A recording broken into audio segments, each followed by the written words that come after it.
our every concern. So help us to help you. Please make sure you keep all your belongings with you at all times. That includes those with legs and those without legs. Very easy to get separated. As Jonathan mentioned, we do have an information tent. It's yellow and white striped just in front of the air traffic control tower. That is the place to go to if you need any information, especially if you become separated from anyone in your party. Please also make sure that you keep all your litter close at hand. There is a strong wind. If you let go of anything, it will blow across the airfield. We'd like to keep our RAF Cosford. Time to introduce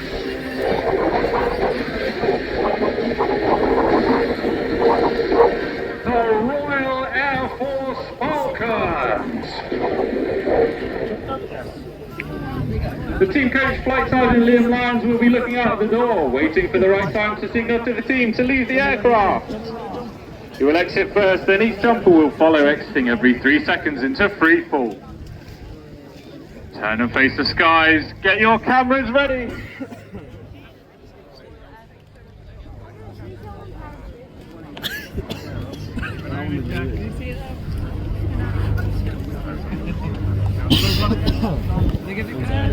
There you go.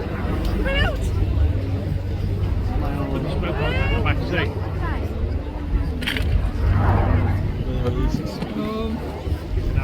And there they go, is it 2025, a Royal Air Force parachute display team, the Falcons.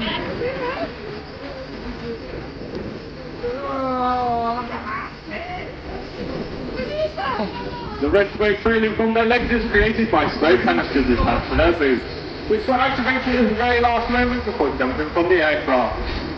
We can see all 7 canopies have safely deployed as the team immediately begin manoeuvring into the snake formation.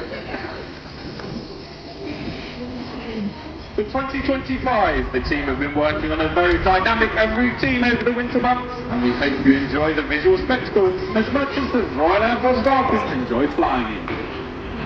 They formed the snake formation by turning 180 degrees back up to jump on direction. They've now split and now turn 90 degrees towards each other to create that crisscross. With closing speeds of over 45 miles an hour, the team now immediately begin manoeuvring into the very dynamic and signature manoeuvre, the carousel. This is the team's favourite manoeuvre and requires vast amount of concentration.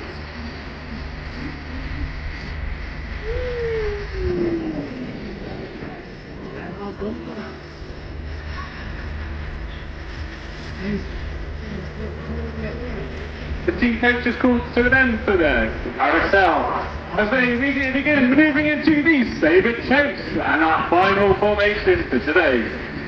You'll see them essentially forming a snake formation, but this time with dynamics on left and right turns to position themselves into a landing arena today. You may also see one parachutist at the back there, that is Sergeant Luke Riddle. He is currently flying the Union Jack.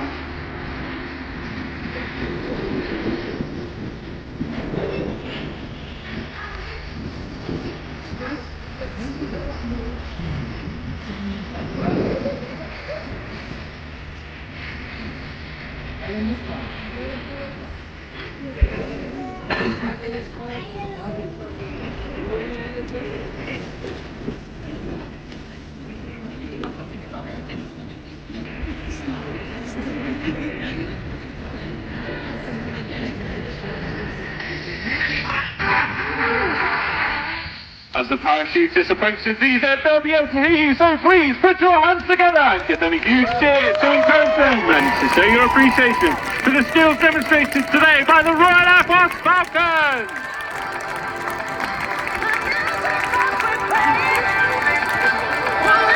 Approaching the ground now is Flight Sergeant Liam Lyons, Sergeant Andy Lynch, Sergeant Mike Atkinson, Sergeant Marcus Shields. Welcome back after a very, very difficult year. They were much missed, but for very understandable reasons. So I think this is going to be very, very special indeed.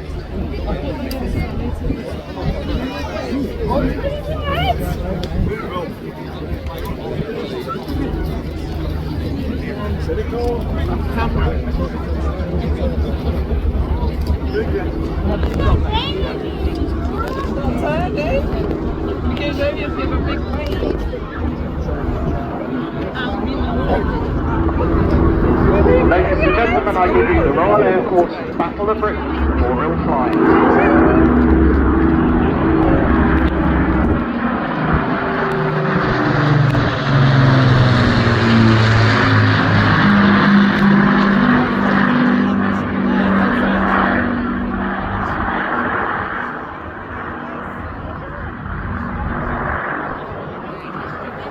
That was good, wasn't it?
On this aircraft. Here she is.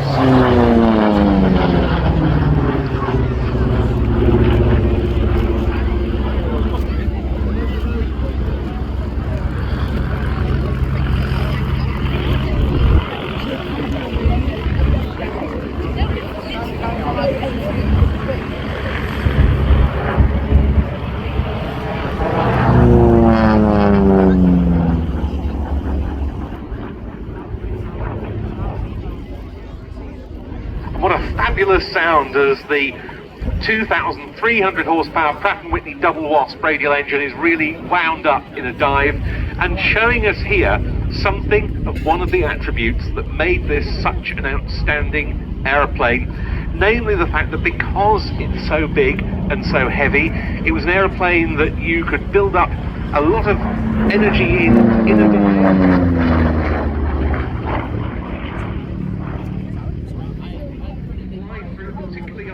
Ground tasking and then climb rapidly away.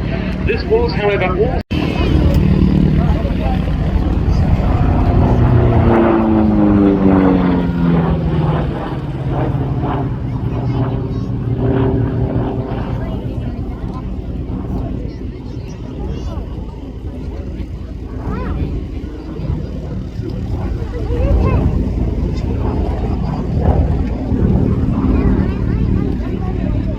main fighter types deployed to Europe with the US Army Air Forces in the Second World War. There was the P-51 Mustang, we'll see in a bit, and the very distinctive twin-engine, twin-boom Lockheed P-38 Lightning. And of all those three, it was the P-47 that played the biggest role in the lead-up to D-Day, softening up the German Luftwaffe at its bases on the ground.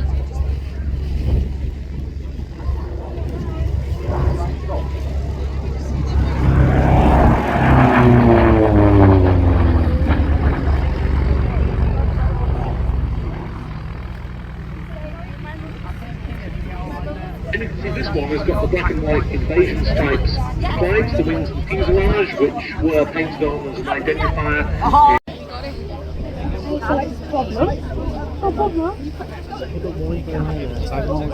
We're not, we're just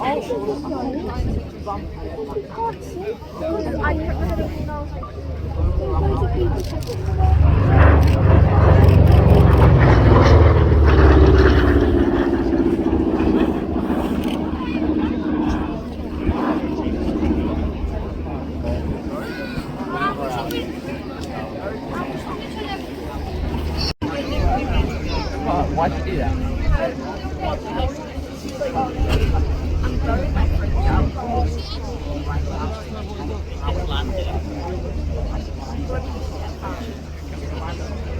Oh, it's sorry. I went to that video.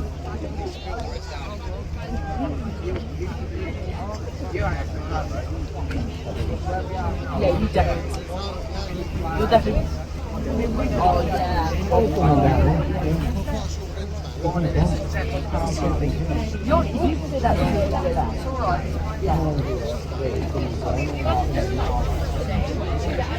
Gabriel Barton there, flying the Republic P-47D Thunderbolt.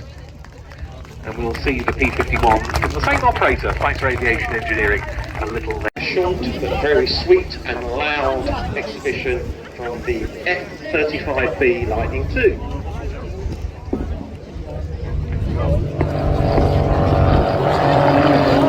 There goes the Tutor.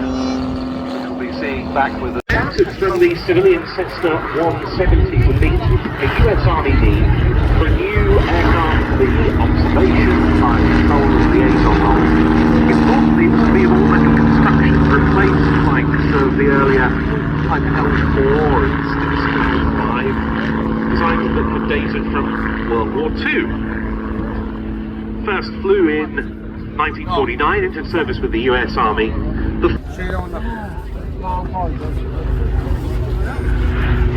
Massage, we're here to please. And as we watch this display of the manoeuvres, I think we should really just remember the role of this aircraft, because what it's doing now is what it did in its war role but it did this right over the heads of the enemy.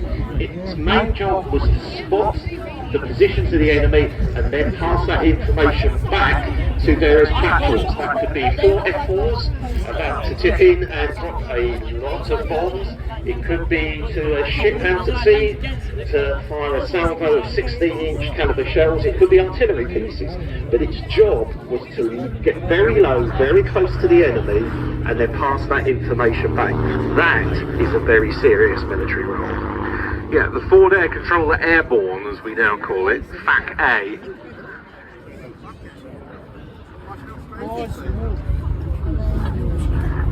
So capabilities that we're seeing, very manoeuvrable, good slow speed handling is exactly what it needs for that role, but not so good in terms of surviving the battlefield. Nonetheless though, Andy, I mean, you were talking about how the P-47 could withstand a lot of battle damage of the crew of this aircraft, because by definition, they've got to have good view of his own, and he realised the potential of flying an aircraft like that for the artillery spotting role, and it led on to the likes of the Oster that I just mentioned, for the US Army, particularly the Piper L4 Cub, and as time went on, this aircraft took over that role. And it's great to see it represented. It's been through a few owners in the UK. It's currently part of the Fleet of Kennett Aviation, established by that great... This season, it's a pleasure to display the Grob Tutor for you all today. And now, flying in towards us from the centre at nearly 200 miles an hour, is the Tutor display pilot, Flight Lieutenant Bob Jews. As he pulls up at 5 Gs, he converts his speed into height for his first manoeuvre, the hammerhead. Flight Lieutenant Jews was born in Carmarthen, South Wales, and started his flying career in the Royal Air Force in 1989, flying the Queen of the Skies, the VC-10, out of RAF Brize Norton. Then, as a search and rescue pilot on the Sea King.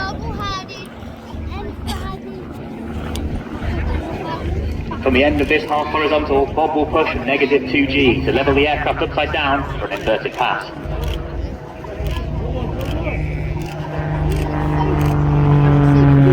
This is Bob's second year with Tutor display. He's operating at base height of 300 feet, except for the 2 final passes at just 100 feet. Oh, we've got to get down there for that.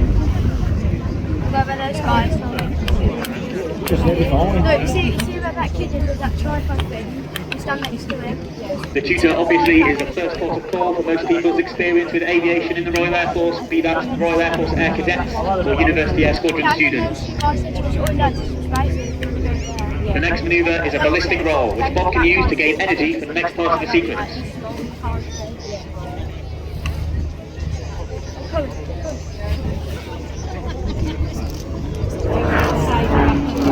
When not displaying, Bob is a qualified flying instructor, or QFI, on 115 Squadron, based at RAF Wittering. He trains fellow frontline pilots into QFIs.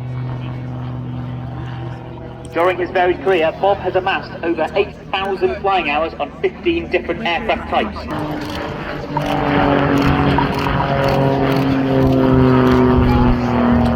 The Tutor has a top speed of 212 miles an hour, or 185 knots, and can achieve maximum positive of 6G.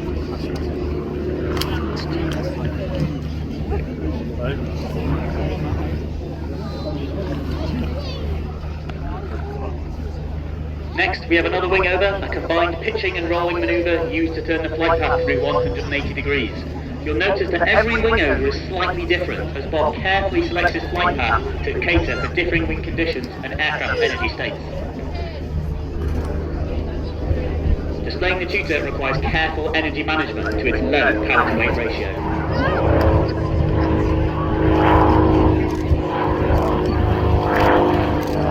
Bob now rolls 90 degrees or pointing straight up before completing a stall turn at almost zero airspeed. The 2 90-degree turns allow Bob to continue in the same direction.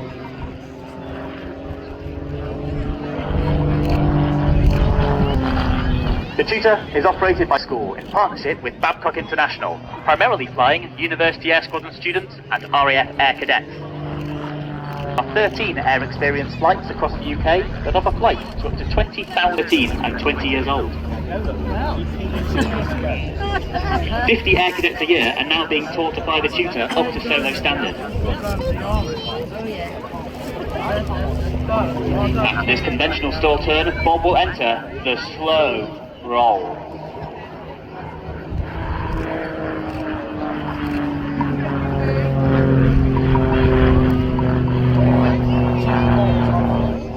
During the slow roll, you may have noticed the Royal Air Force Benevolent Fund's heart on the belly of... For those of you that are considering to go to university, there are 15 university air squadrons across the UK. On the squadrons, students are taught by the tutor by highly experienced military flying instructors, like Bob. It's worth mentioning that the UAS flying syllabus does include solo aerobatics.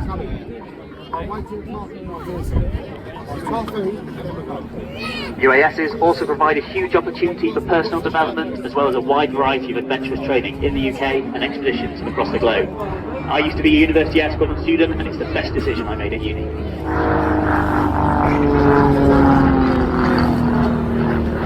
Boys and girls, the 2025 Royal Air Force Tutor Display.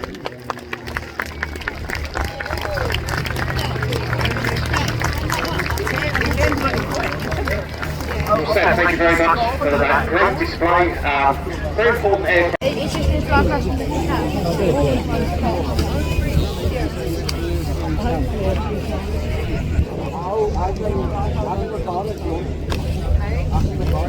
Hold on.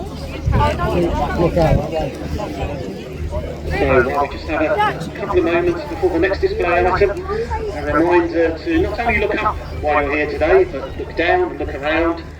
So many things to have a look around at, to interact with, people to talk to, opportunities to part with your cash, opportunities to eat and drink. It is a proper at-home day, so please make sure you do. Runners of the Typhoon programme, and this aircraft, part of the RAF Museum collection, has been brought outside and the two are parked together.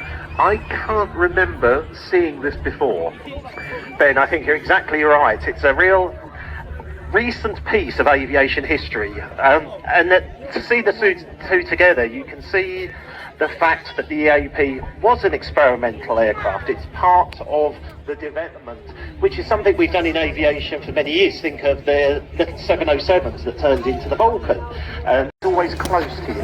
It's not putting the big vertical moves, but you feel the thunder, noise, speed, and capability. You do, and you also get a tremendous effect from the condensation that we're going to see forming on the aircraft as it goes through its paces today.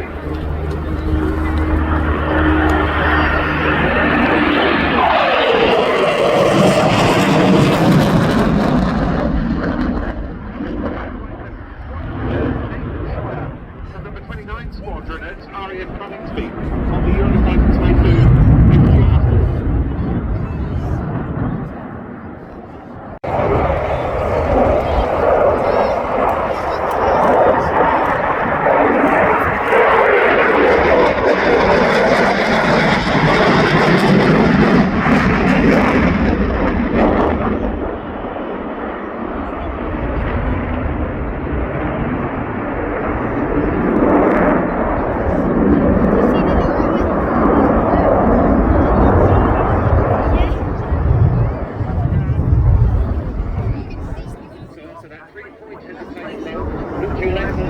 Repositions for his next manoeuvre. Now this is something very special indeed. It is the required aileron waltz. Can't see. Come on, move!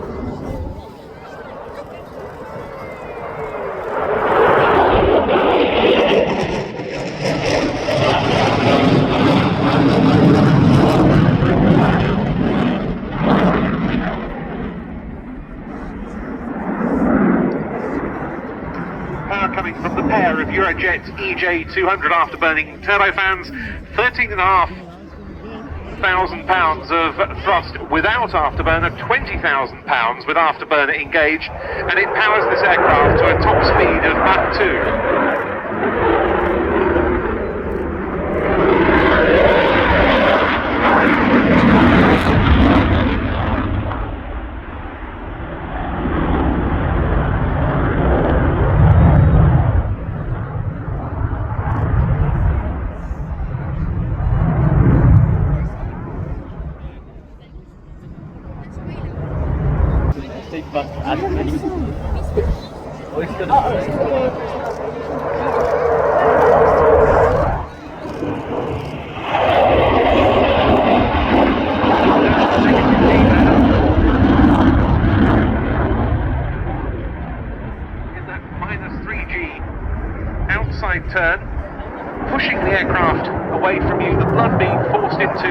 Nathan's head, but converting back into positive G with another what's known as derry turn straight in front of us, rolling one way, turning the other.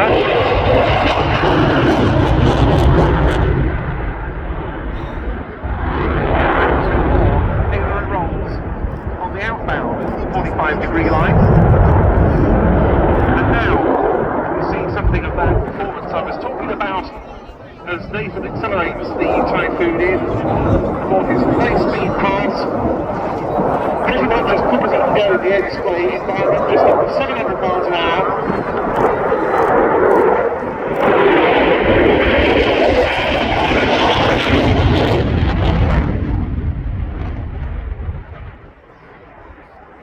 He's pulling about 9G, positive G, as he breaks away from you there. This aircraft is performing just to hold this very steady, stable attitude. The design, like many modern designs, is actually inherently unstable, and the fly-by-wire control system affords artificial stability, and also provides what's known as carefree handling, meaning the pilot can't take the aircraft outside of its elements. You've got roll control from the small, what are known as flaperons, combination of flap and aileron on the wings, the flaperons, and those two canard foreplates.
And in addition to the vintage pair, I think we have at least two other Chipmunks in the showground, a Portuguese Chipmunk, regular visitor, but also in the centre of the showground where we have our nice arrangement of training aircraft throughout the years. Of course, you couldn't do that without a Chipmunk, you just couldn't.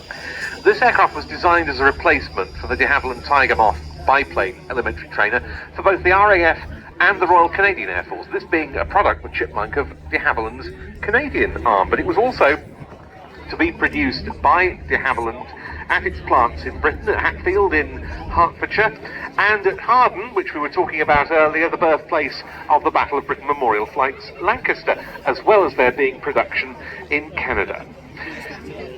It was designed by a Polish emigre, one Zivrod Jakimiuk, who was the chief engineer of de Havilland Canada, and Francis St. Barb, who didn't have much money, we certainly didn't, to buy new trainers. There were lots of surplus trainers still available, left over from wartime. Lots of countries were effectively bankrupt after so many years of global hostilities. But nonetheless, this aircraft, this monoplane as opposed to a biplane, found a very important market worldwide. And it was such a big advance over the Tiger Moth as well, because it had things like flaps and brakes and a radio and an enclosed cockpit, especially today. Well, it looks, much to my pleasure, as if they've actually gone quite a lot about WD. And this is really going to be a display as much as anything of excellent energy management. 145 horsepower from one of the great British aero engines, the de Havilland Gypsy Major 8, and you can see them converting that height into energy for their initial manoeuvre. Pulling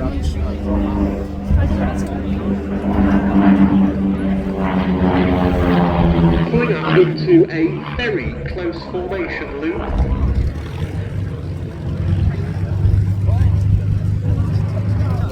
It's been a while actually since I've seen a formation aerobatic Chipmunk displayed. Some of them arrows, yes, but not in formation.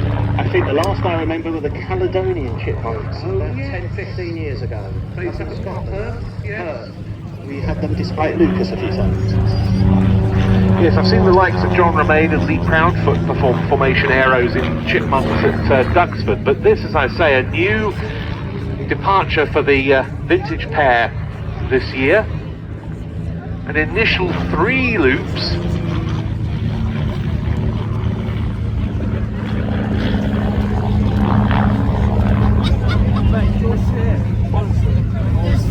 Turning tightly as they come up to the right-hand end of the display line, and of course maintaining close formation, Andy, in low-powered aircraft like this, very challenging. You can't just open the throttle and suddenly accelerate, or hit the brakes and suddenly slow down. You've got to, in aviation we often talk about being ahead of the jet. We've certainly got to be ahead of the gypsy here.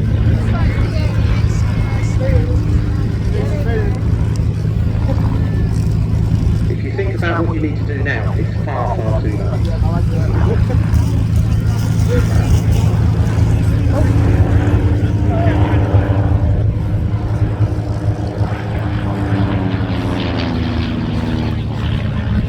A beautiful line of stern barrel roll there, so named because they're basically describing the inside outline of an imaginary barrel positioned on its side in the sky.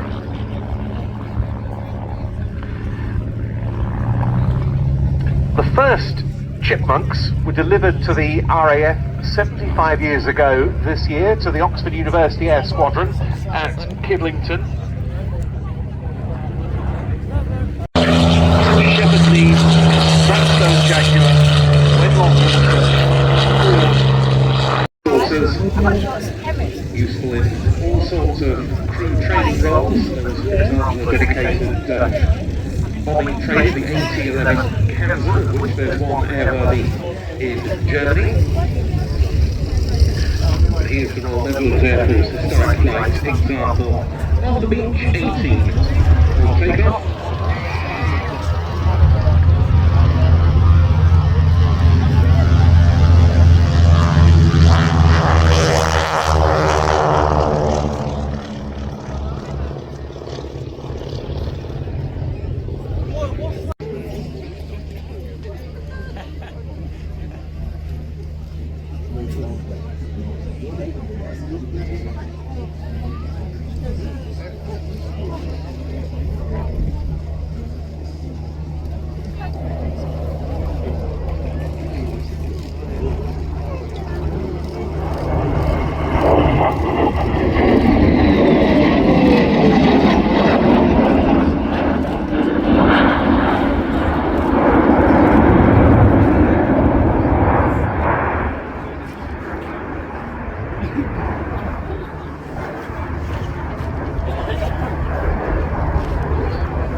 Saying this is the loudest part of this.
this is going to be the first time that one of these NATO A330s has ever participated in a British flying display.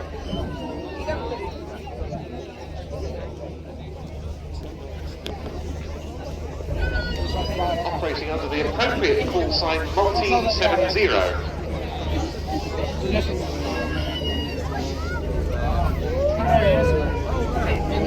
One thing that's interesting about these aircraft, they can be equipped with both of the standard air-to-air refuelling systems, namely probe and drone and the flying boom system,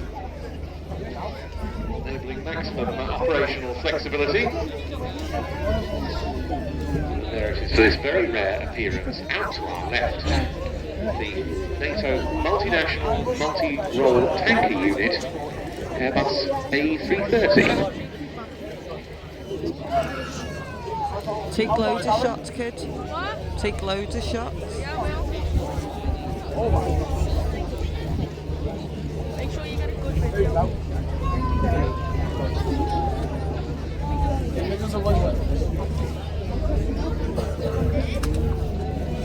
It's not coming as fast.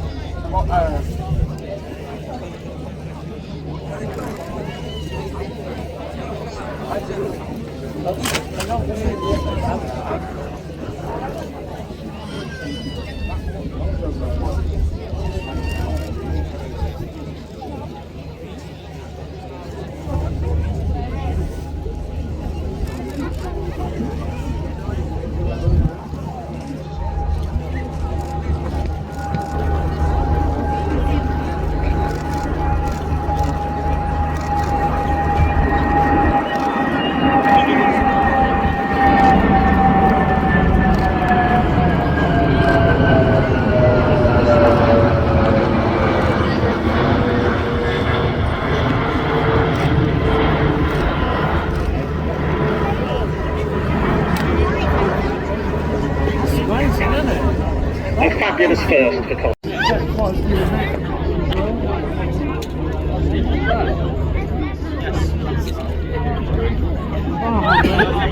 Now we stick with Dutch contributions to today.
remarkable survivor, not just because of all of those combat operations it undertook towards the end of World War II, but also from what happened after it, because it was used as an airfield decoy for a time at Eindhoven.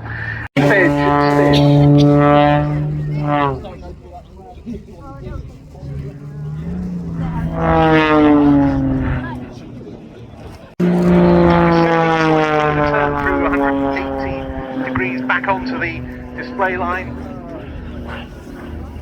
Multiple further rolls and then a hard 90-degree negative G turn. Heading into a vertical climb, which I expect to terminate in a negative flick eventually.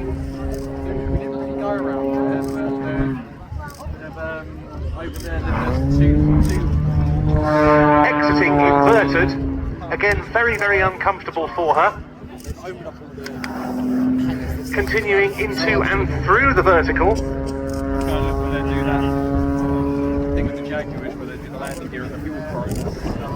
And a complete outside loop described there before heading back away from us.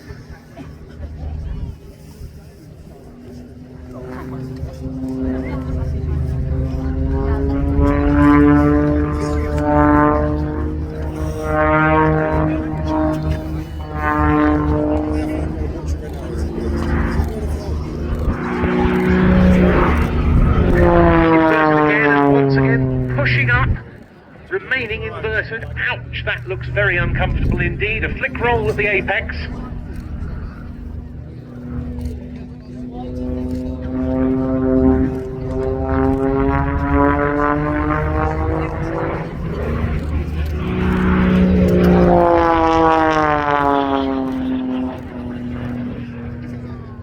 A 4-point hesitation roll, an upward 45-degree line, followed by a tumble, and now that excellent power to weight ratio comes into its own as Melanie brings the extra 330 into effectively a hover, very nose high.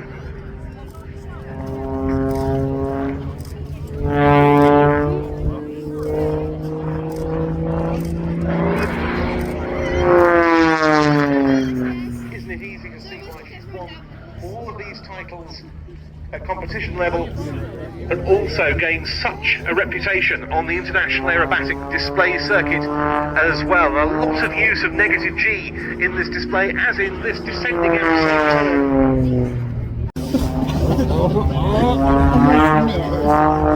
Bringing the aircraft down now, back onto the main A-axis, parallel with the main runway. And both the upper and lower surface.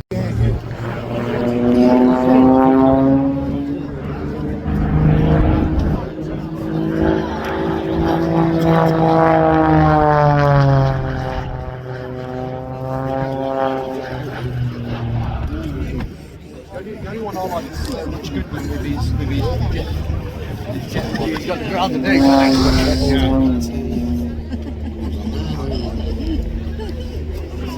More compact, and bringing it back past you, giving you an excellent view of Melanie in her cockpit. Do show your appreciation as she goes from knife edge one way to knife edge the other. From being an ambassador for aerobatics, Melanie also represents an organisation called Innovate, the aim of which is to encourage more young men to get into aviation as a career, or indeed as a hobby. And she's doing so very well indeed around the International Airshow circuit, with several appearances at British displays this year, having given her first British Airshow performance last year at Sywell, and great to see her spreading her wings further on the circuit. Powering up and diving back in towards the display line, this on what we call the B-axis, at 90 degrees on to the main A-axis along the runway, pulling up, really showing us the power of the extra with multiple vertical rolls, transitioning into an upward tumble and then a spin turn at the top and descending back down towards the display line. Amongst so many other accolades, Melanie in 2016 became the first woman to compete in the very famous Red Bull Air Race World Series, with multiple podium finishes to her name and a victory at Indianapolis, no less, at the famous Indy Motor Speedway in 2017.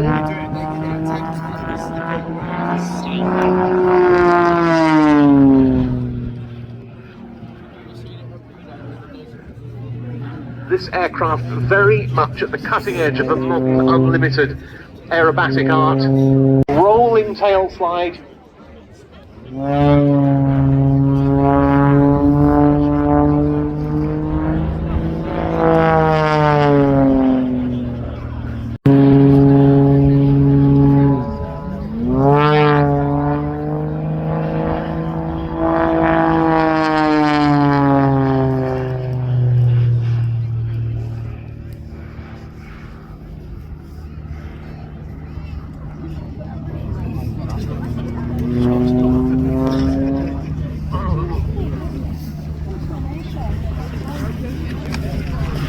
You can see now at slower speed to come back past you, and another very impressive knife edge pass.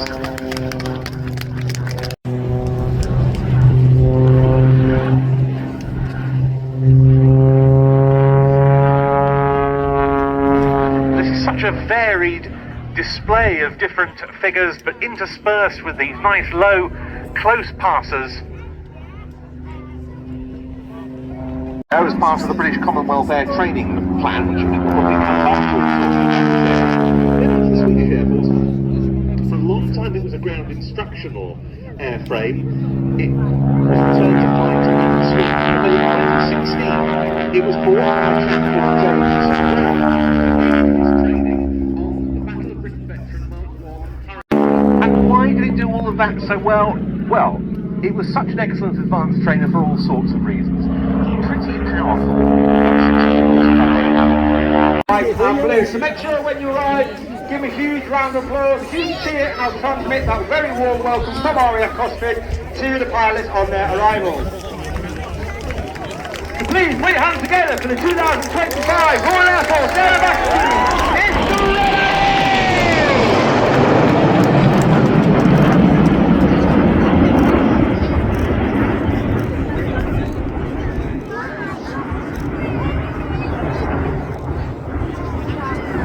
Red One pulls up at over 400 miles per hour, and he converts the team from battle formation to our world famous Diamond 9.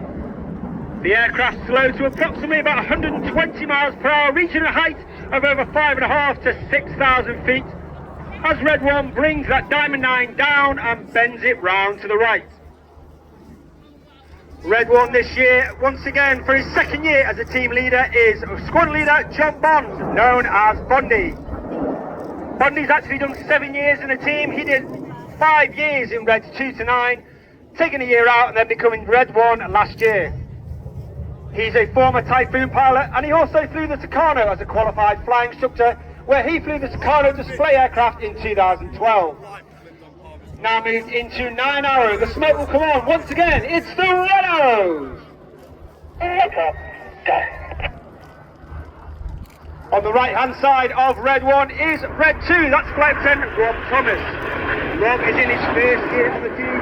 He was taken from training and made straight into instructor on the whole team rod with 2 Squadron at RAF Falcons. He then completed his training and moved to the Typhoon Force, where he served on 3 squadrons on operations over Iraq and Syria, as well as an instructor on 29 squadrons, the operational conversion units, all based at RAF Cosford.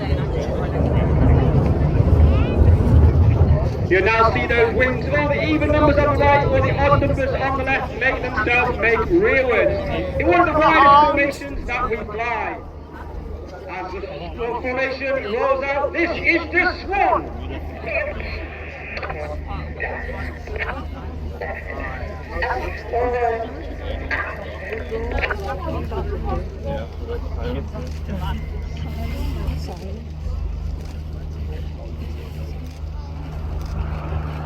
You can hear those commands from Red 1, but they're almost robotic and monotone in that delivery. And that's because we fly off formation formation by ear rather than by eye. This means that the pilots on the outside of the formation are putting their inputs in just a little bit earlier than those on the inside to ensure that the formation moves as one rather than a ripple effect down the wing. You now see Reds 8 and 9 slip behind the rest of the formation to form once again the shape of one of the most iconic aircraft ever to float in history. From the left, the smoke comes on in the Concorde.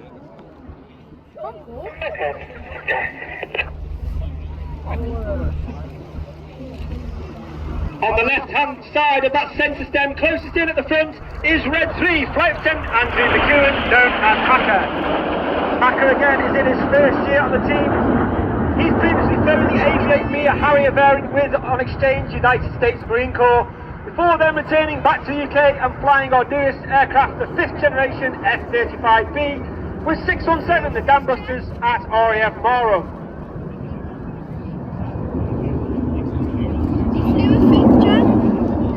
You now see Red 2 and 3 make their way forwards and the rest of the formation to form a Delta formation.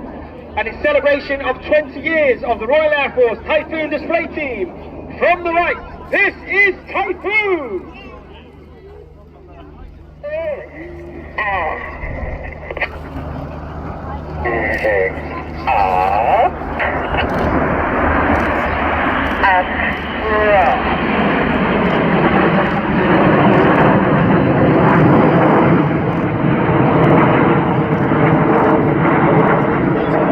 Typhoon being the Royal Air Force mainstay aircraft in operations all across the world, both Iraq and Syria, as well as the Eastern European Air Pollution Control. On the back of that formation, all the way at the far right, is Red 4, Squadron Leader Chris McCann. An extremely hard position for him to fly because, again, we take our formation references from Red 1. And not necessarily the aircraft on the inside of him. He's looking all through that formation, taking that reference out Red 1. Chris McCann is in his second year at the team. Once again, he was taken from training and made an instructor on the Tucano before joining the TR4 Tornado Force, where he's got an AFC for his service on operations over Afghanistan. Coming in from the left to celebrate the Royal Air Force new capability in space and cyber, this is Apollo.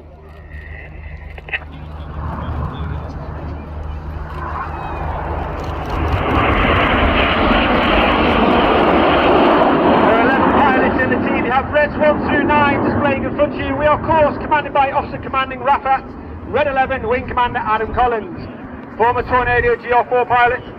Also flew the Hawk in the aggressor role with 100 Squadron and an F-111 while on exchange with the Royal Australian Air Force. And Wing Commander Collins is in his final year as Red 11.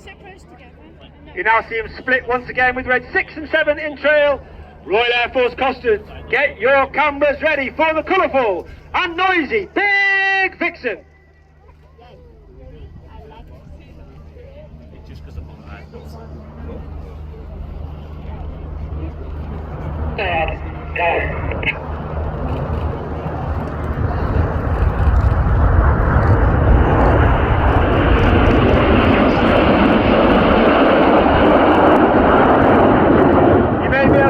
On the back of the aircraft, underneath towards the back, the air brakes are out. That's a small door sticking out the belly of the aeroplane. In certain manoeuvres, we fly with the air brake out. It makes the pilots fly with a higher throttle setting, thereby producing a hotter engine gas temperature. It makes the smoke burn a lot more brightly, and it also creates an air disturbance outside the back of the aeroplane, making that smoke billow a lot more fuller, and therefore in certain manoeuvres we use it to enhance those manoeuvres. Popular, if not the most popular, the Red Arrows fly. Once again, ladies and gentlemen, boys and girls, get your cameras ready. It's tornado time!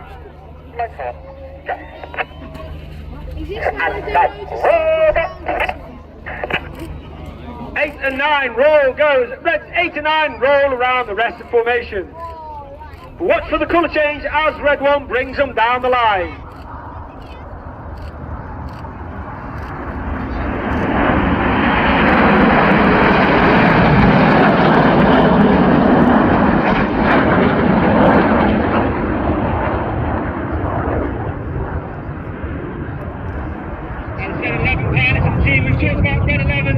Red 10 GR4 pilot, as well as being a qualified flight instructor on the Hawk T-Mark II. That is mad. But of course, the Red Arrows is not just about the pilots. We have a team of over 140 personnel.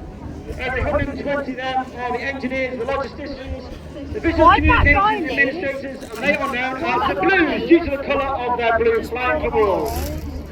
And of course, there are a number of Blues here today at our public relations tent at the far end of the showground. So please pop along, say hello, find out about their careers in the Royal Air Force aerobatic team and the wider Royal Air Force.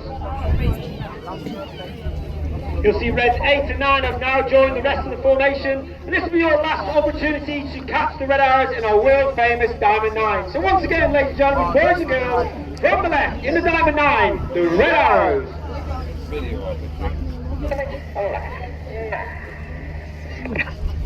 Huh?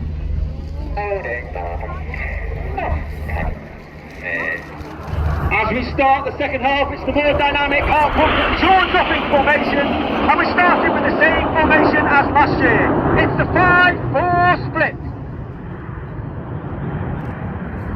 And in the second half, we now operate in two distinct sections. Off to the left, you've got Reds 1 through 5, known as Enid, named after Enid Blyton's famous 5.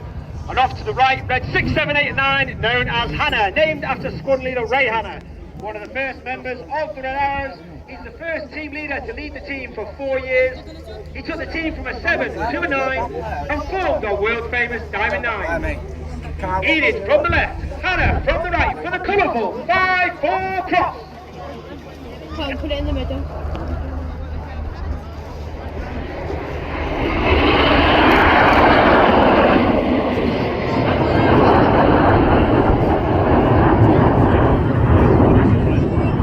As Hannah disappeared to our left, keep your eye on Enid, who come round to the left and stay in show centre. You'll see Red 4 coming in from the right to sit behind Red 1 and Red 5 in trail on Enid.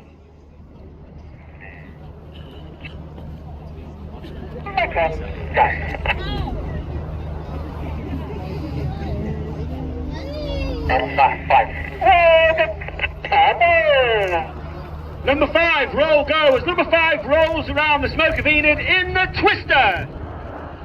Red 5 is Flight Lieutenant Dustin Wales, known as Dusty in his second year of the team, originally from Zimbabwe. He joined the Royal Air Force and through training became a Typhoon pilot.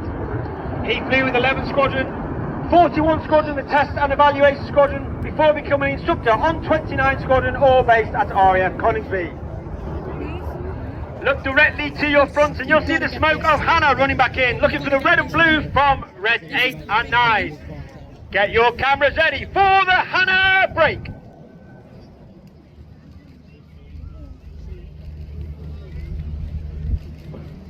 Hannah split.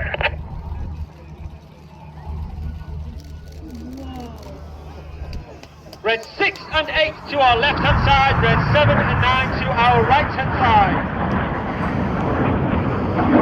Hannah and the Synchro pair are led by Red 6, the Synchro leader, Squadron leader Tom Hansford.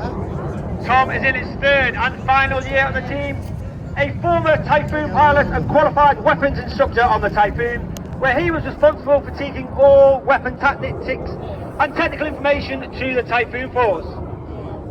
And Squadron leader Hansford received a DFC for services on operations over Iraq and Syria. Each pair will now dive down to only 100 feet above the airfield. They have a closing speed of over 800 to 900 miles per hour in the Hannah Pass.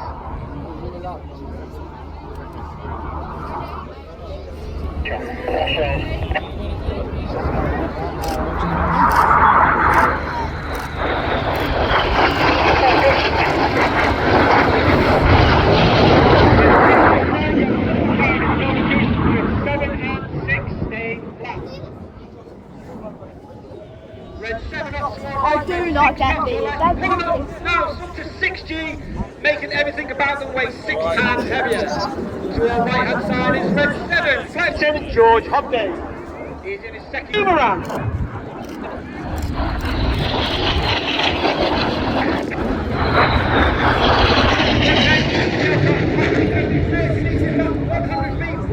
Look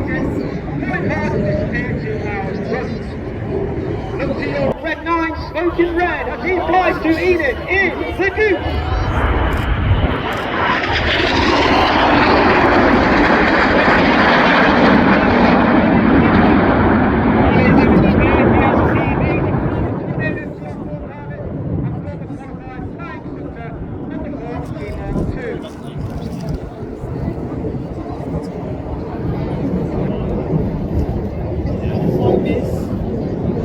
Enid disappeared to our left-hand side, look directly to your front, and once again you're looking for the synchro pair led by Red 6. You can just see their nose lights twinkling in the distance as Red 6 pulls up Red 7 in tango formation. Ladies and gentlemen, boys and girls, get your cameras ready. This is the one you do not want to miss. It's the world famous Synchro Heart. As well as being a qualified flying instructor of the Hawk T-Mark 2. Let's give the Synchro pair and Red 8 a massive round of applause for the wonderful heart over the skies of Royal Air Force Cosford.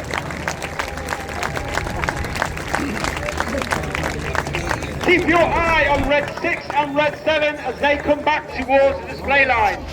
Once again, at that only 100 feet, a clone speed of over 900 miles per hour, each aircraft will perform a barrel roll at that 100 feet before pressing in a second barrel roll in a manoeuvre simply called the double roll.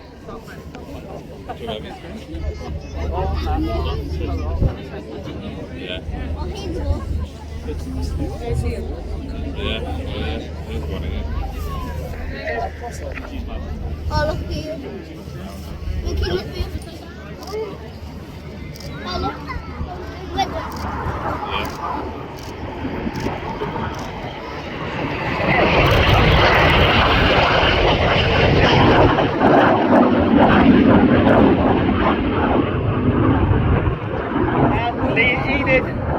As the synchro pair disappear to our rear, look to your left-hand side, coming in from the left-hand side is Enid, now joined by Reds 8 and 9. I said Red 1 has the option to go full, flat or rolling, and it changes that show through that decision through the show depending on the cloud base. And he's staying with the flat and rolling show, coming in from the left with Corkscrew. A great opportunity to see our red, white and blue, which is only capable due to the smoke.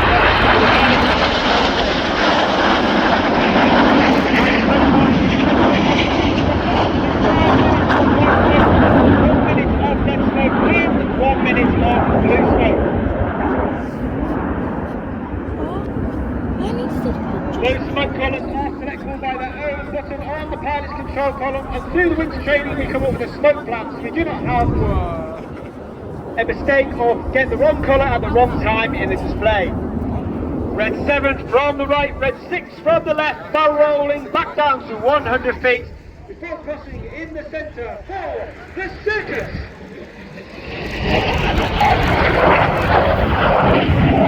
Once again, passing only 30 metres, switching colour from white to blue and red. They're pulling hard up to 6G to cross once again at the back of the circle. Note that the red becomes blue, the blue becomes red as they cross back towards the centre of the show display, completing the manoeuvre called circus.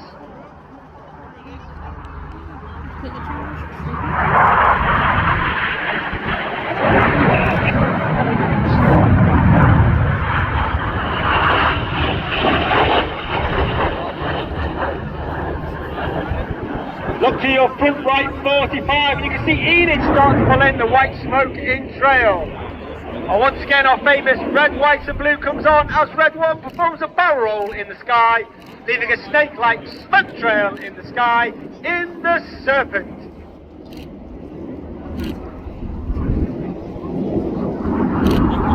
I mentioned earlier about the blues. We are lucky to have 11 individuals who fly in the back of our aircraft in between displays when they cannot take the full engineering compliment. They are known as circus. One individual will be at every display is Circus 10, that's AS1 Kieran Lewis. And he's out there today filming the display for safety and debriefing purposes. You'll now see Reds 2, 3, 4 and 5 move up alongside Red 1, now looking left and right along their shoulder line at Red 1, while maintaining 3 to 4G. The smoke will come on for the tango.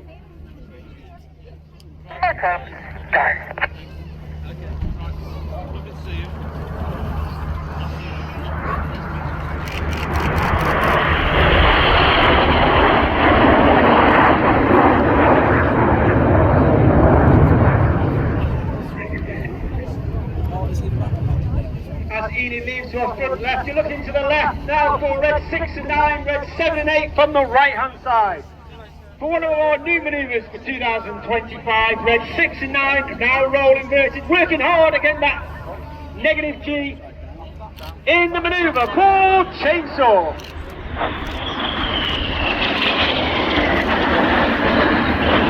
Red 6 and 9 inverted for no more than 30 seconds, all the blood rushing to their brains.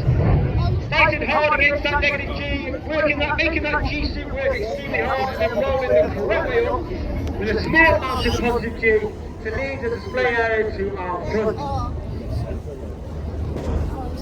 Cast your eyes now to the left hand side, you can see the nose lights coming in from Enid.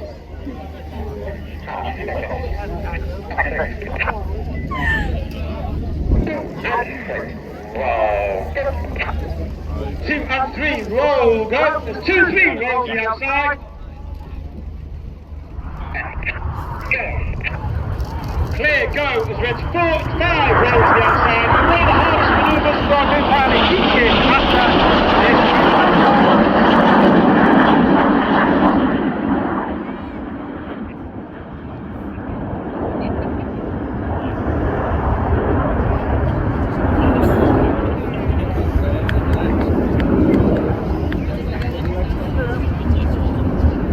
As Enid leads to our right hand side, look directly to your front. Once again, you're looking for the aircraft of Hannah. Looking for Reds 8 and 9, smoking the red and blue, rolling around Red 6. For those at Show Centre, you should be able to see Red 6 rolled round by Reds 8 and 9. As Red 7 hides in the smoke of Red 6 in the Tempest. Once again, Red 7 and 9 off to our right hand side, Red 6 and 8 to our left hand side.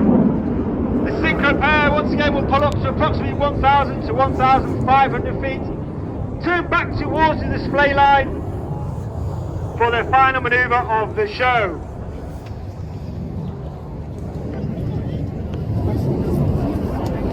Once again, each aircraft down only 100 feet. That close speed of over 800 miles per hour.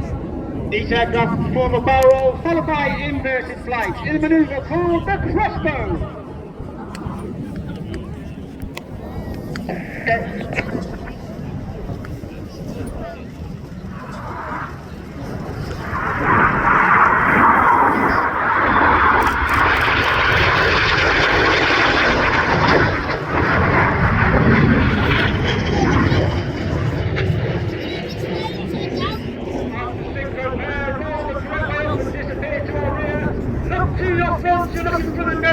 Of Enid, now joined by Reds 8 and 9.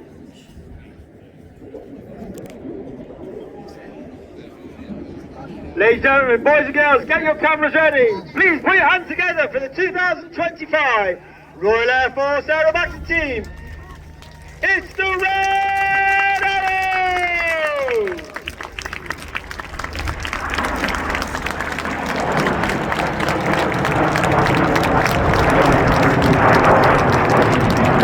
Afternoon, Royal Air Force Battle of Britain Memorial Flight.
bespoke version, aiming to sell it to countries that weren't able to afford to buy or to operate more expensive, complex, bespoke front line types, while also being suitable still as an advanced jet trainer.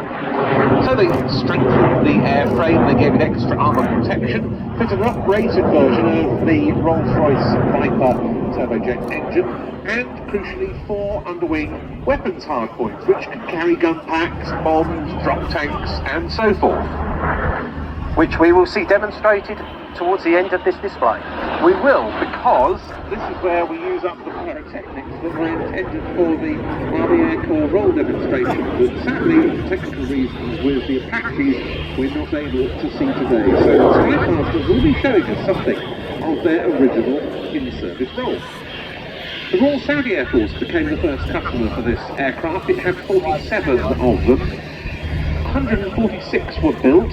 They were used not just by the Saudis, but by South Yemen, Oman, Kuwait, Botswana, Singapore, Kenya, New Zealand, Ecuador, and Sudan. And a few of those used them in anger in combat. Ecuador did so, South Yemen, but particularly Oman. Very nice little manoeuvre here, coming towards on the 45-degree line, and both doing a roll under in order to turn away. Strafe.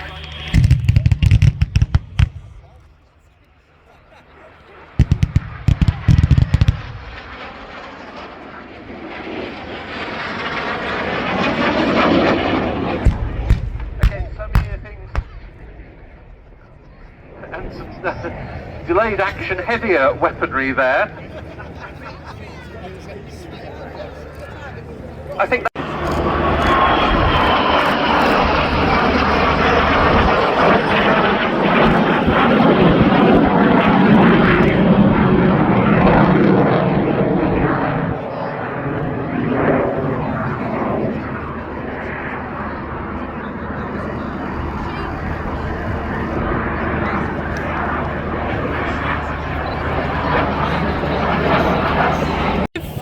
just keep the camera over there. You got a good view. Don't follow them once they flew past, just keep it on the ground. lining up their run in on the enemy target.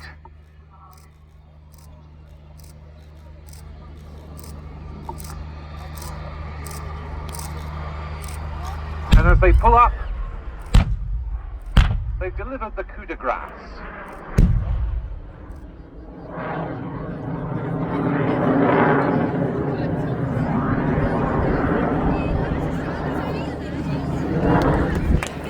We're also going to be getting the 2 Wildcats of the Royal Navy helicopter display team, the Black Cats, airborne at some point fairly soon, in order to get them off to the hole to meet up with the Navy Wings ferry Swordfish. I was so slow.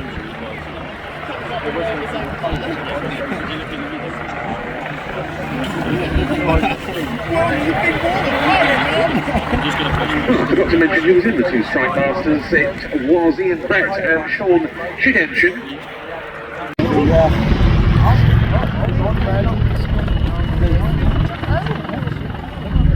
They, as I say, will be back with us in quite a while, actually.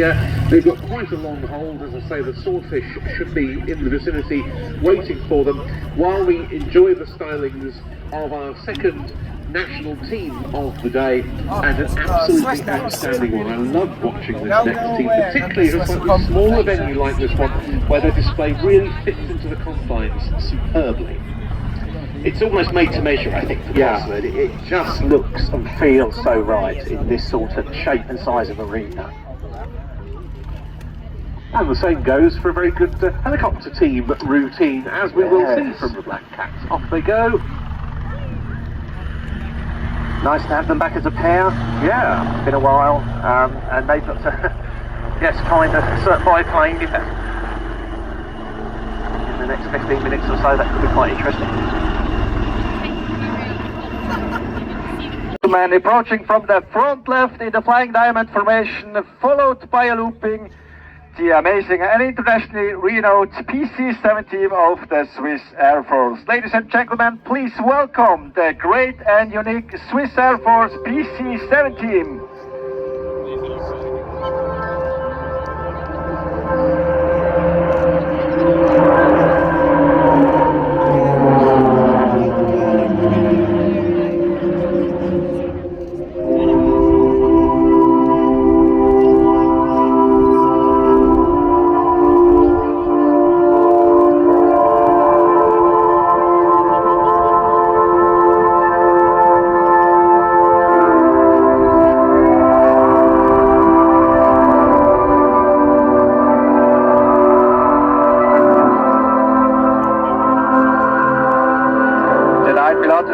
Aircraft not only gives the team its name, but also make it the largest turboprop aerobatic team in the world.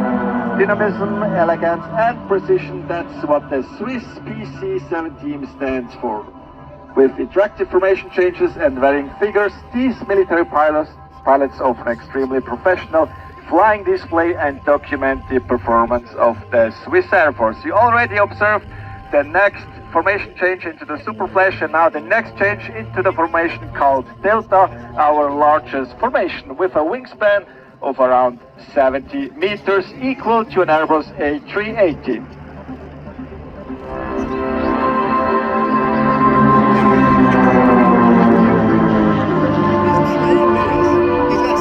And you can observe now the next formation change in only a few seconds. The new formation is ready now. This is called the propeller, and bear in mind that the distance between the aircraft is 3 to 4 meters and the speed of around 350 kilometers per hour.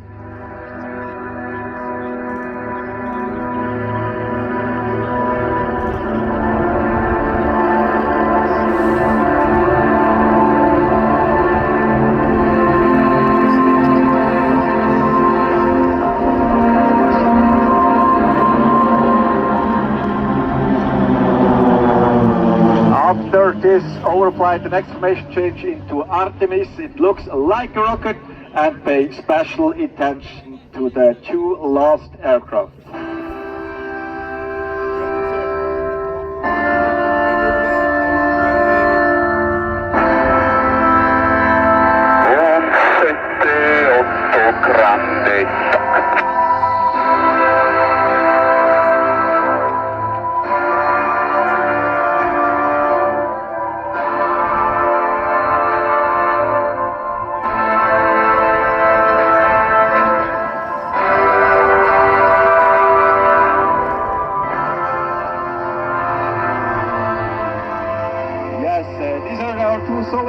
They will show us the so-called rovers on the left and right side, and then perform no less than 3 frontal crossings. The pilots of the PC-7 team are professional military pilots of the Swiss Air Force. Normally, these pilots fly on the F-18 fighter aircraft. The activities related to the PC-7 team is their weekend work, so they are side jobs, so to say. So we have fighter jet pilots who, in addition to their main job, get together and propel aircraft to perform this display. And we see the second crossing already now, and we expect the third crossing just in front of us.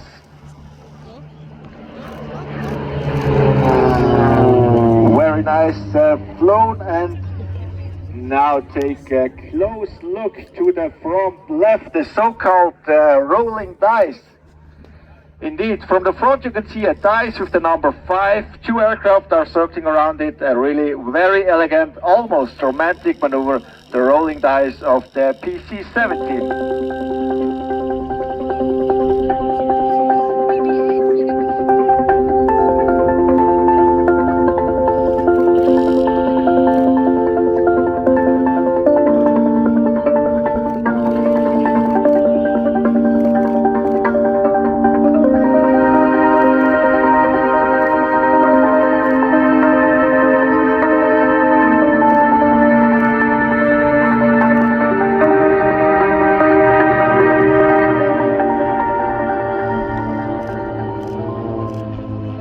Thank you very much, ladies and gentlemen. It is a great pleasure for us to be here with you here at Cosford. I hear over the radio the pilots are having fun. They are quite concentrated, but they are really happy to fly here. And we expect already our soloist approaching from the right with a speed of around 500 kilometers per hour, and he will show us 2 half loopings.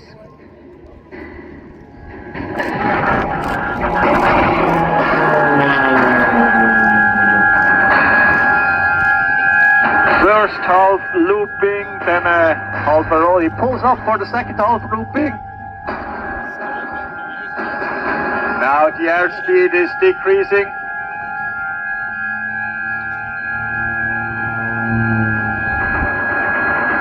Yes, ladies and gentlemen, this is what happens if the PC-7 flies below its minimum flying speed. It gets into a spin, but don't worry, this is a standard maneuver every military pilot trains, and also our soloist is out of this uncomfortable situation. Thank you very much, ladies and gentlemen.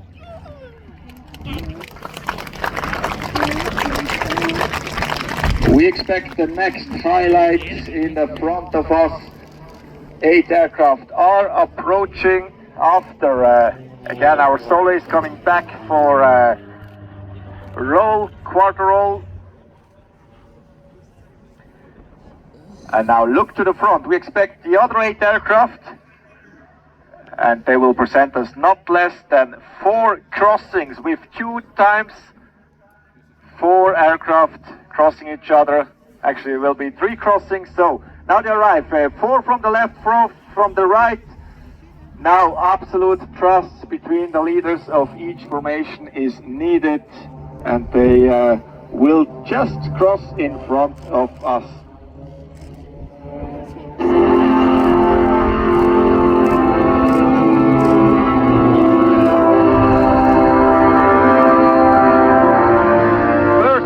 Now we await the second crossing, and this is quite unique. 8 aircraft in the air crossing each other.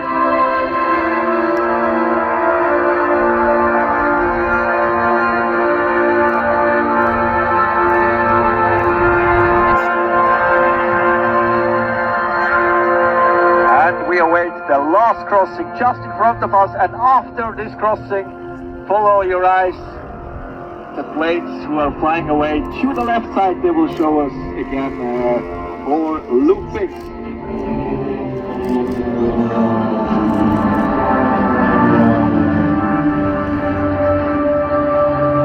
And now I will get in contact.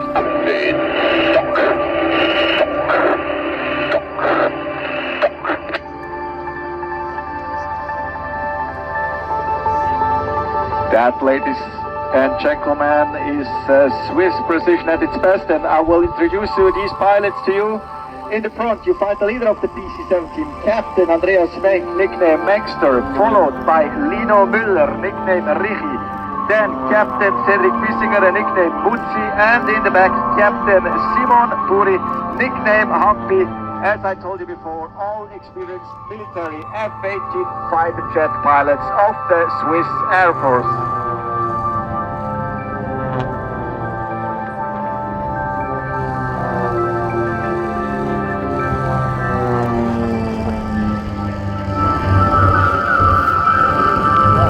And approaching from the front right, the remaining 5 pilots of the sub formation for the beautiful and highly elegant waterfall, followed by a barrel roll. And let's listen as well to the leader's orders on the right hand side.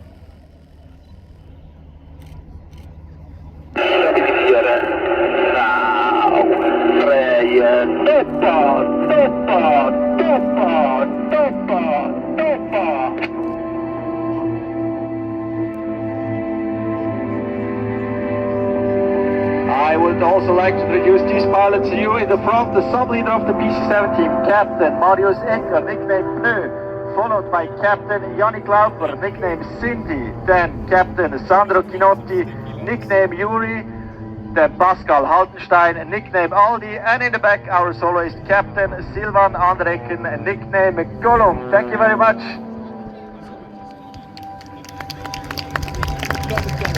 And approaching from the left side, our formation called Super Mirror. The leader in the front is flying on his back.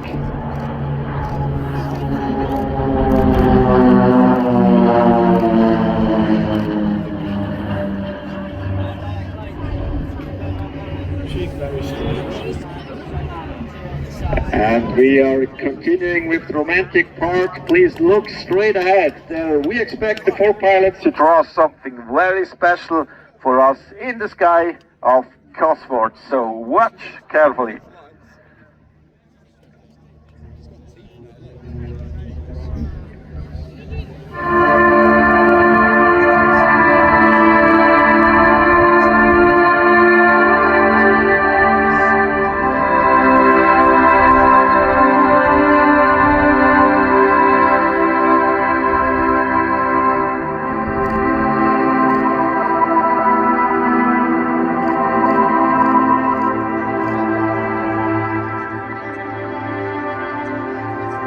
Yes, you see it's a heart, and if that's not enough, Amor's arrow is also added by our soloist. This is the PC-7 team's declaration of love to you here in Cosford. Thank you very much. It's a pleasure for us to fly here. Thank you.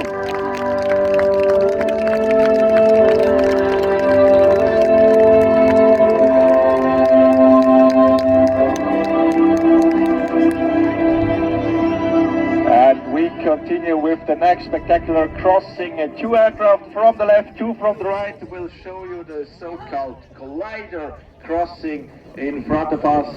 Have your cameras ready. Stop!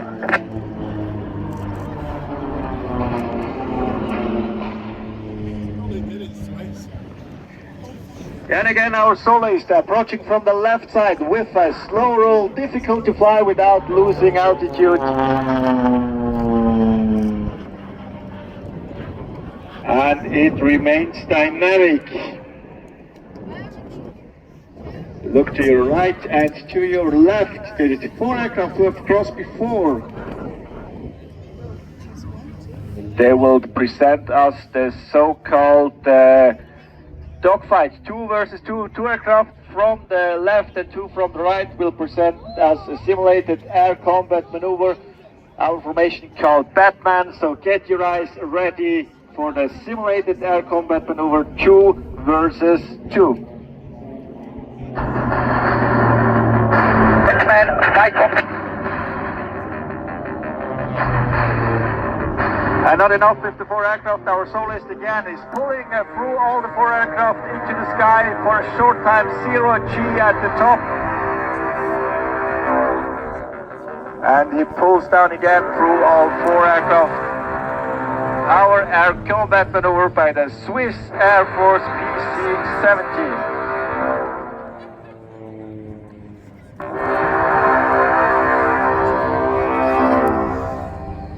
We continue from the front left. We are expecting another new maneuver, namely the so-called Anaconda. The 4 PC-7 will fly very closely behind each other, which sounds simple but definitely isn't. And don't forget, these aircraft are equipped with a propeller, which you have to take special care of when flying so close.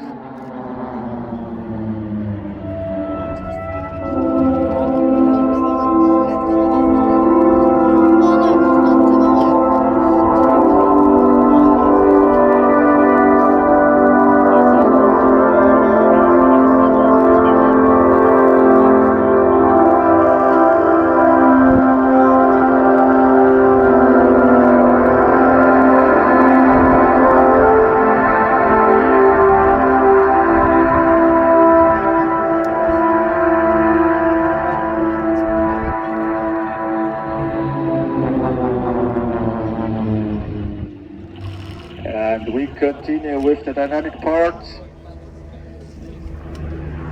So we will show you a new maneuver, the so-called roller coaster.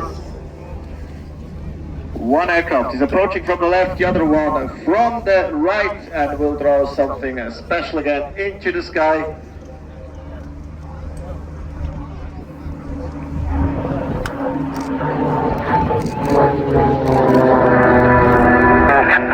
Stop.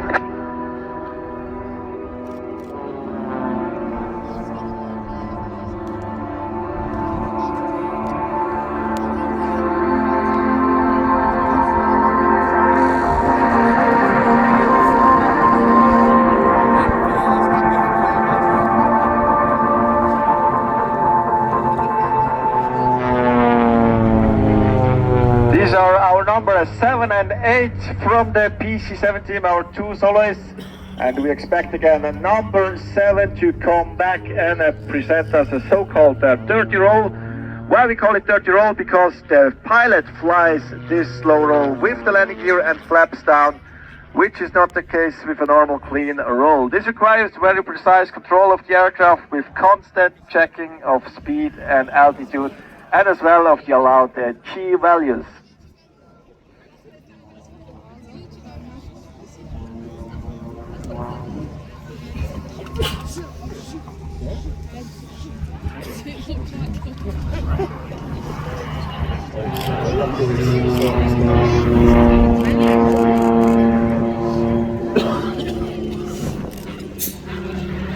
Already approaching from the left side, 4 aircraft. They will present you 4 simultaneous loopings. Flying one looping is not extremely difficult, but with 4 simultaneous looping like this, it becomes quite demanding.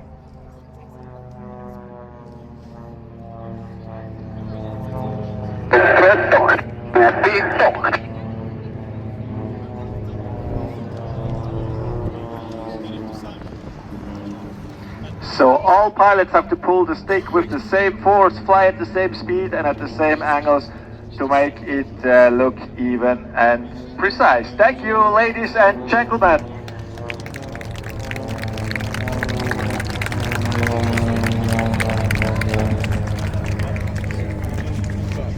We continue from the left side with our soloist. He will demonstrate you the maneuverability of the PC-7 aircraft. The PC-7 is equipped with a Pratt & Whitney turbine which delivers 550 horsepower. It has a maximum weight of 1,900 kilograms. This is equal to a medium-class passenger car. It reaches a maximum speed of 270 knots, and this is definitely faster than the fastest Ferrari or Porsche. And it has a climb rate of 10 meters per second. Compared to taking an elevator, it is doing 3 floors in 1.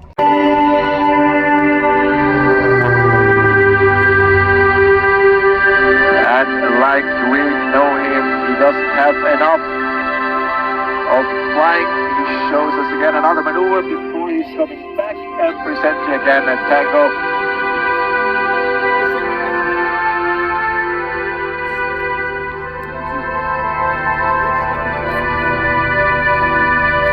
And here he comes again. Thank you very much to our number 7 to go. Thank you very much, ladies and gentlemen.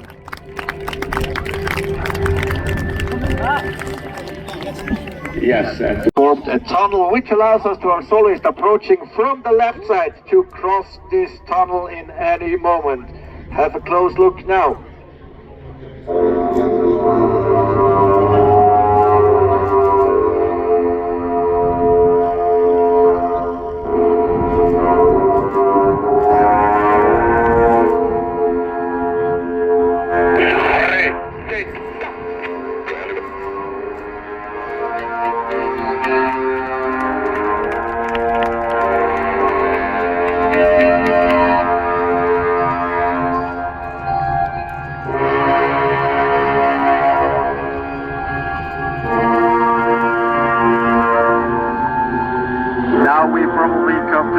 Patriotic part, pure Swissness. The PC-17 presents the Swiss Cross, an extremely difficult formation to fly. More Swissness is hardly possible. Swiss pilots in Swiss-made planes flying the Swiss Cross precisely and professionally flown, the PC-17 is a worthy ambassador of the Swiss Air Force and Swiss Armed Forces.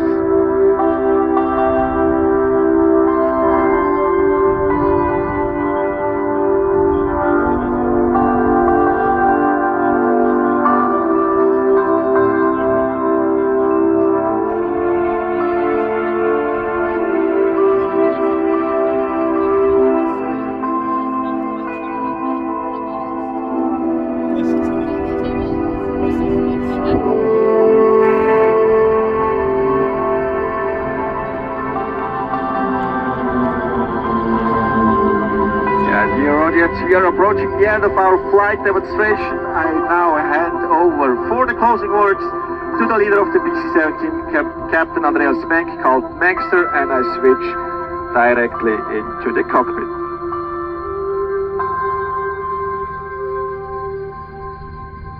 You enjoyed our show and we wish you a fantastic afternoon. Bye-bye. This was Captain Andreas Mektik, the Mekster directly out of the front aircraft from the air. And now prepare your cameras for the final split of the Swiss Air Force PC-17 just in front of us.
So the Chinook will be back shortly.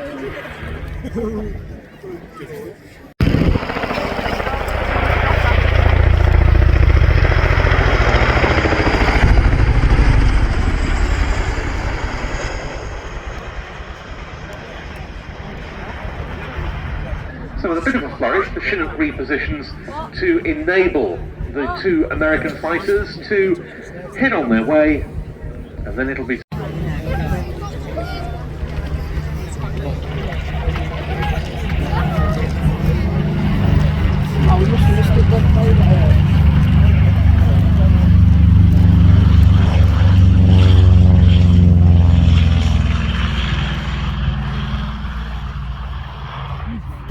which will unfortunately be the last display, but what a display it is.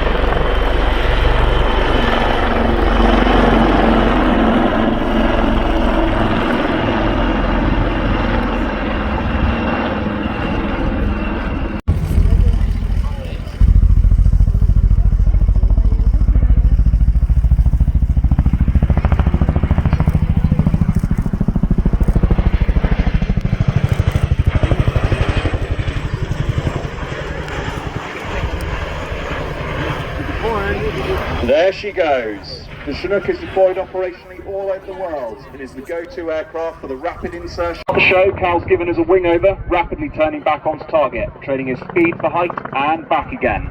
The crew are now preparing in the cabin to drop off troops onto target. As the aircraft turns in for a downwind quick stop, they will simulate a late spot of a landing site to offload troops and vehicles, either on or off the battlefield. In the back, they're being efficient with their recce, making sure it's suitable to land on in the minimum possible time to avoid any threat exposure. Having found their site and making their approach, crewman Josh up front will be giving voice marshalling directions to Cal, talking him forward and down onto the landing site and monitoring the height of the aircraft as she comes into land. On the ramp for you today is Flight Sergeant Dave Sims. Born and raised in Margate, Kent, he joined the RAF in September 2014 as a weapons systems operator and has been on the Chinook force since 2017. He's a qualified helicopter crewman instructor and has accumulated over 2,000 hours on rotary platforms. When Dave's not in work, and occasionally whilst he is in work, he can usually be found on the golf course. Those of you up close can see Dave clearing the troops and vehicles to exit the aircraft at the ramp. Riding into the roll demo with some style today, we have members of the Joint Helicopter Support Squadron.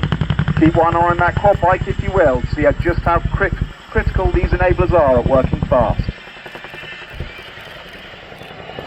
With the troops and quad bike gone, the aircraft departs with an over-the-shoulder transition, a defensive manoeuvre presenting the floor ballistic protection towards any probable threat. This gives the aircraft many options. He's an avid fan of Formula 1, but when he realised he was too tall, he decided to become a Chinook pilot. Forget the revs of F1, CJ, the best noise in the world is that bit of blade slap. The crew are now positioning for a fast roping approach, decelerating rapidly to accurately dispatch troops on a tight or otherwise unsuitable landing site. Think about rooftops or the deck of a ship, but today it's in front of you, lucky devils. In the starboard door you can see Josh kicking out the ropes ready to supervise the dispatch of troops, while Dave does the same at the ramp. Unfortunately, due to operational commitments, we don't have any troops to demonstrate for you today, but you will still see the ropes go out.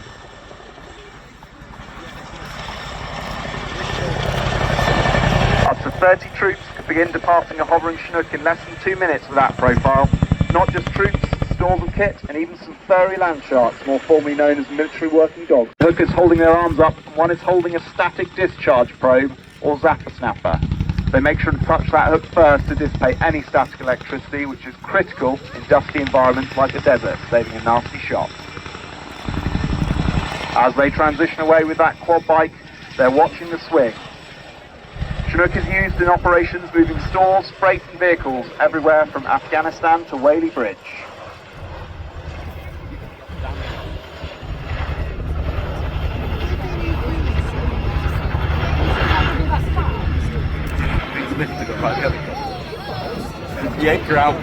The Chinook can carry 3 underslung loads simultaneously and carry up to 11.3 tons on its centre hook alone.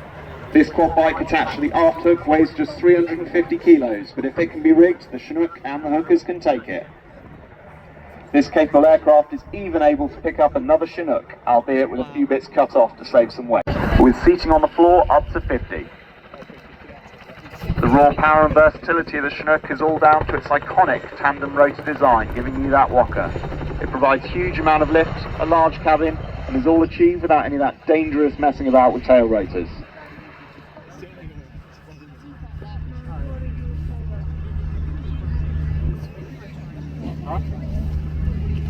They're now returning to drop off the underslung load with an operational drop-off, which is the combined rapid drop of a load and the strops to egress away from a threat. Used in dusty or high-threat environments, it's vital to get supplies rapidly onto the battlefield.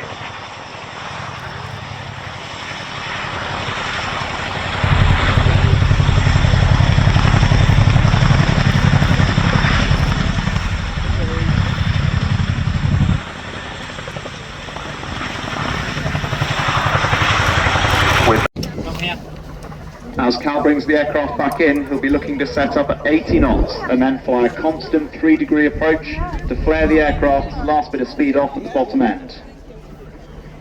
I can't even do a wheelie on a bike, so spare a thought now for the pilots attempting one while 30 feet in front of their wheels.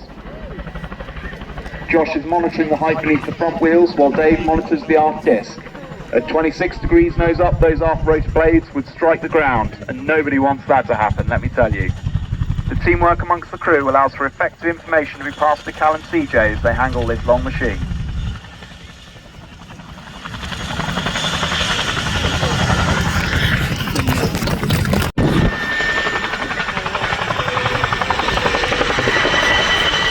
In case you can't spot him, he's the one waving with gigantic orange hands. Those are definitely his real hands, and he can be quite embarrassed about them, so make sure to give him a big wave as he goes past.